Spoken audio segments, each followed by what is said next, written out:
Mudzidzisi ndingaiteiko kuti ndiwane upenyu usingaperi? Idatezi Mwari wako nomoyo wako wose, nomoyo wako wose, nesimba rako rose, nepfungwa dzako dzose. Idatezi Mwari wako nomoyo wako wose. Mudzidzisi ndingaiteiko kuti ndiwane upenyu usingaperi? Idatezi Mwari wako nomoyo wako wose, nomoyo wako wose, nesimba rako rose, nepfungwa dzako dzose. Idatezi Mwari wako nomoyo wako wose. uye inama yako Sabuda kwaunozviita iwe pachako. uye inama yako Sabuda kwaunozviita iwe pachako. Ko hama yangu ndianiko, ndianiko hama yangu, ndianiko hama yangu. Mumwe munhu akabva kuJerusarema achenda kuJeriko, akasangana namakandanga akamupamba hanzu dzake ndokumurova achimusiya akakuda kufa.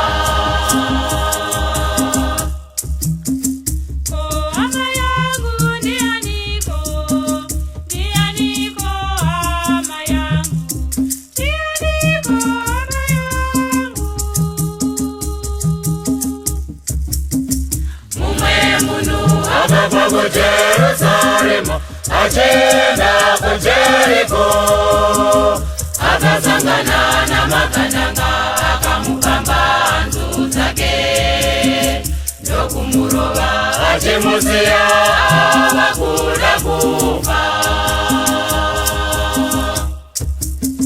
Mumwe mushumiri waMwari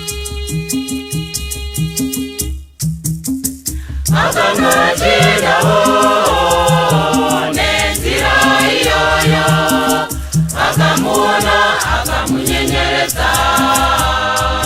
Ndizvo zvakaitwawo nomuRevhi. Asi mumwe muSamaria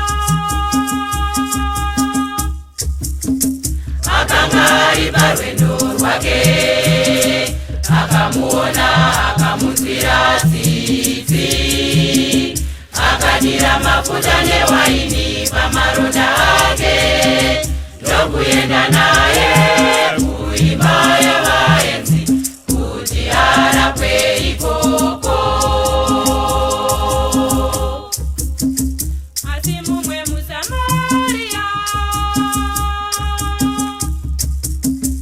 akanga ari parwendo rwake, akamuona akamunzwira tsitsi, akadira mafuta newaini pamaronda ake ndokuenda naye kuimba yavaenzi kuti arapwe ikoko.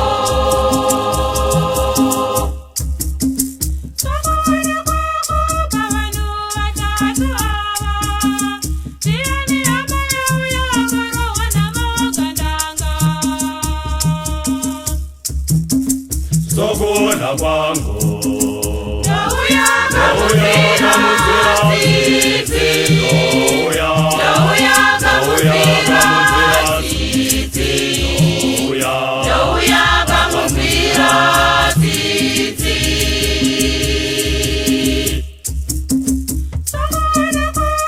Pavanhu vatatu ava,